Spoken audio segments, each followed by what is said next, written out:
নমস্কার, কেমন আছেন সবাই? প্রবাসে ঘরকন্যা একটি ভ্লগে আপনাদের স্বাগত জানাই। আজকে সোমবার, দুপুর এখন 12টা। কি মুষলধারে সকাল থেকে বৃষ্টি শুরু হয়েছে দেখুন না। আজকে আমাদের বর্দার বাড়ি নেমন্তন্ন, বর্দা নিতে এসেছে আমাদের, কিন্তু বেরাতে আর কিছুতেই পারছি না। 1 মাস আগেই আম গাছটা একদম আমে ভর্তি ছিল, এখন খালি। আমের সময় প্রায় শেষ। এই রে, ওর বাবাই দেখুন জুতোখানাকে বাইরে ছেড়ে রেখে ঘরে চলে গেছে। পুরো জুতোটা ভিজে গেল, কি করে শোকাবে এখন কি জানি। এই যে বর্দা এসে অনেকক্ষণ বসে আছে, তবে আর বেশিক্ষণ বসে থেকে কাজ নেই। পাড়ারই একটা ভাইয়ের টোটো আছে, তার টোটো ধরেই চলে যাব। বর্দি অনেকক্ষণ একা আছে তো বর্দার জন্য টেনশন করছে। কিছু মাস আগে বর্দির হার্ট সার্জারি হয়েছে, তো এটা খুব একটা ছেড়ে আসে না। এই যে বর্দি তো বিয়ে বাড়িতে যেতে পারেনি, সে তো আপনারা জানেনই। ওই যে বুকের দাগটাও দেখা যাচ্ছে, বর্দির হার্ট সার্জারি হয়েছিল। তো এখন ভালো আছে বলো বর্দি? এখন ভালোই আছে। বর্দি ভালো আছে, 3-4 মাস হয়ে গেছে। জার্নিটা কম করে। বর্দির বাড়িতে আজকে আমরা এসেছি দুপুরে।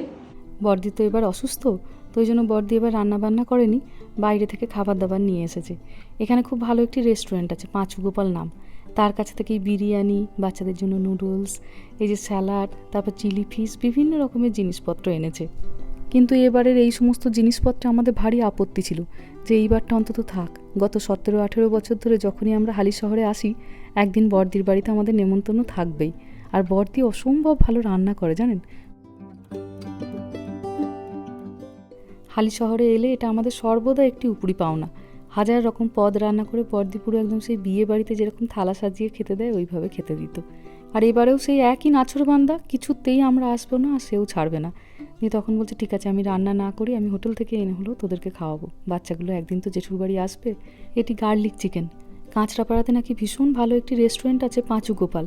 আমার ভাসুরজি নাকি তার মাকে বলেছিল, মা ওখান থেকে খাবার দাবার এনো, কাকিমাদের ভালো লাগবে। ও যখন ইন্ডিয়া এসেছিল ও নাকি খেয়েছিল, ওর নাকি ভারী পছন্দ হয়েছিল। এটা ড্রাই চিলি চিকেন, আর এইটাতে আছে কি দাঁড়ান দেখি। খাবার দাবারগুলো এখনও বেশ গরম আর এত সুন্দর গন্ধ বেরাচ্ছে। ও এটাতে হচ্ছে ড্রাই চিলি ফিশ, কি সুন্দর দেখতে হয়েছে দেখুন। আর এইদিকে মেন কোর্সে আছে 2টো চিকেন বিরিয়ানি আর 2টো মাটন বিরিয়ানি, আর বাচ্চাদের জন্য আছে 2টো নুডলস। নিজে যখন রান্না করতো যেমন প্রচুর রান্না করে খাওয়াতো, আর সেরকম অর্ডার করেছে দেখুন। আমি তো বর্দিকে বলছি 2টো নুডলস তো রামা মেহার লাগবে না বর্দি, একটাতেই দুজনে মিলে খেয়ে নেবে। বলছে থাক, আবার সন্ধ্যাবেলাতে খাবে। আর কাটলেটগুলোর সাইজগুলো একবার দেখুন, দেখেই যেন মনে হচ্ছে একদম মন ভরে যাচ্ছে। আমার যেন খালি এবার মনে হচ্ছে এবার ওর বাবা চলে যাক, কদিন আমি এখানে থেকে ভালো করে আমার যা যা খাওয়ার ইচ্ছা আছে সব খেয়ে দিয়ে তারপরে যাব। ওই কথা শুনে বর্দি আবার হাসছে, বলছে সেই ভালো, বাবু কদিন চলে যাক, মনা তুই 2 দিন থাক, আমরা 3 যাই মিলে কদিন ঘুরি ফিরি, আনন্দ করি, খাই, তারপরে না হয় তুই যাস। এই যে এটা আমার বর্দা সম্পর্কে খুব ভালো মানুষ বা কিছু এসব না বলে একটা গুণের কথা বলি। মানুষের মনে তো বহু কিছু সুপ্ত বাসনা থাকে, মানুষ সেগুলো দিনের শেষে হয়তো অনেক সময় করে উঠতে পারে না। বর্দার কিন্তু সারা জীবনে খুব কবিতা লেখার একটা ইচ্ছা ছিল। সংসারের চাপই বলুন, চাকরির চাপ বলুন, বা 1000 রকম জিনিসপত্রের মধ্যে করতে পারতো না। তো ইদানিংকাল হয়েছে কি, আমার এই বড় ভাসুর বড় জায়ের একটি মেয়ে, তার বিয়ে থাওয়া হয়ে গেছে, তার একটি ছেলে আছে, বেশ সুন্দর সুখের সংসার তার। বর্দা এখন অনেকটাই মানে বলতে গেলে দায়িত্বগুলো থেকে কিছুটা মুক্তি পেয়েছে।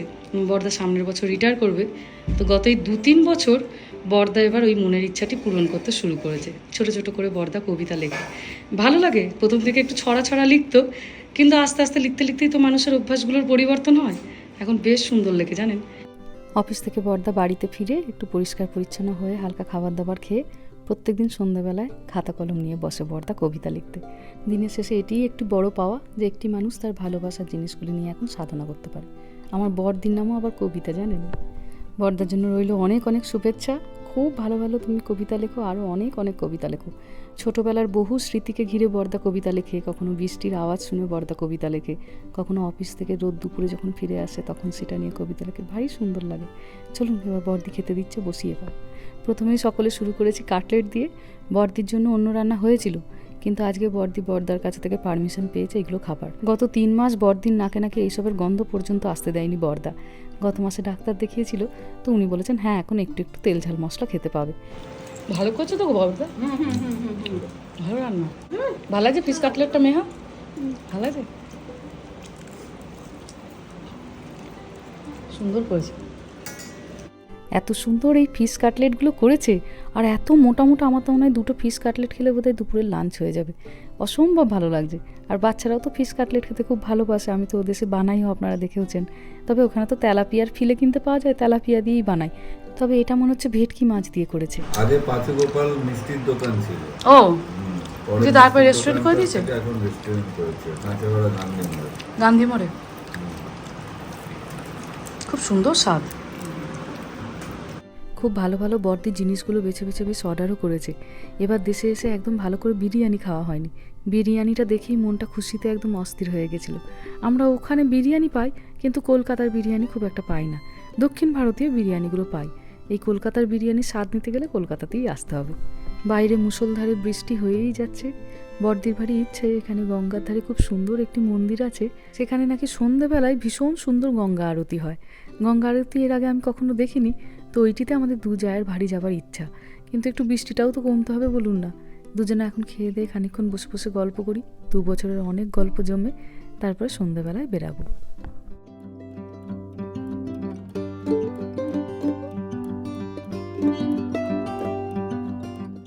বিকেল এখন 5:30।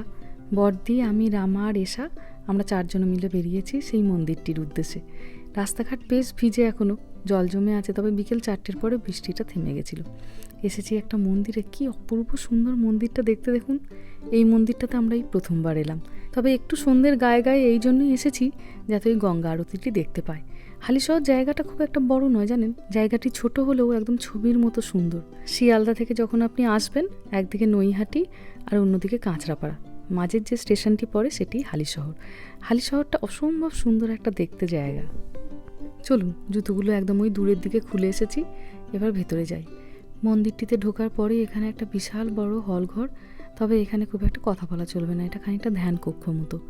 চলুন এখানে 2 মিনিট দাঁড়াই, দিয়ে এই হল ঘরটারই বাঁ দিক দিয়ে একটা সিঁড়ি নেমে গেছে একদম মা গঙ্গা অবধি, সেখানে চলুন এবার যাই।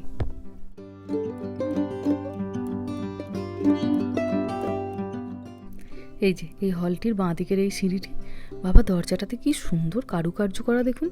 কতদিন পর এমন নকশা করা একটা দরজা দেখলাম। এবার এখান থেকে সিঁড়িটা যে নেমে গেছে, একদম সোজা চলে গেছে মা গঙ্গার কাছে যে এনাদের মন্দিরটি আছে সেইখান অবধি। বর্দি একটু আস্তে আস্তে নামছে, চলুন ধীরে ধীরে যাই। বাহ, কি অপূর্ব সুন্দর মন্দিরটা দেখুন। আর চারিপাশটা এমন একটা নীলচে আভা, তার মাঝে একটি সাদা রঙের মন্দির, আর সামনে দিয়ে বয়ে গেছেন মা গঙ্গা। এত সুন্দর মন্দিরটাকে লাগছে, হয়তো ভাষায় সেইভাবে আমি প্রকাশ করতে পারছি না। খুব সুন্দর সময়ে আমরা এসে পৌঁছেছি জানেন। সবাই আস্তে আস্তে তৈরি হচ্ছেন আরতির জন্য, ঠাকুরমশাইও তৈরি হচ্ছেন, এদিকে যারা ঢাক বাজাবেন ওনারাও তৈরি হচ্ছেন। চলুন এবার সামনেটা গিয়ে একটু দাঁড়াই। সন্ধ্যাবেলাতে গঙ্গার পাড়ে তো হাওয়াও দিচ্ছে ভারী সুন্দর, আর এখানে মাকে আরতি করার সমস্ত জোগাড়গুলি রাখা আছে।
সুন্দর, মন একদম ভরে গেল।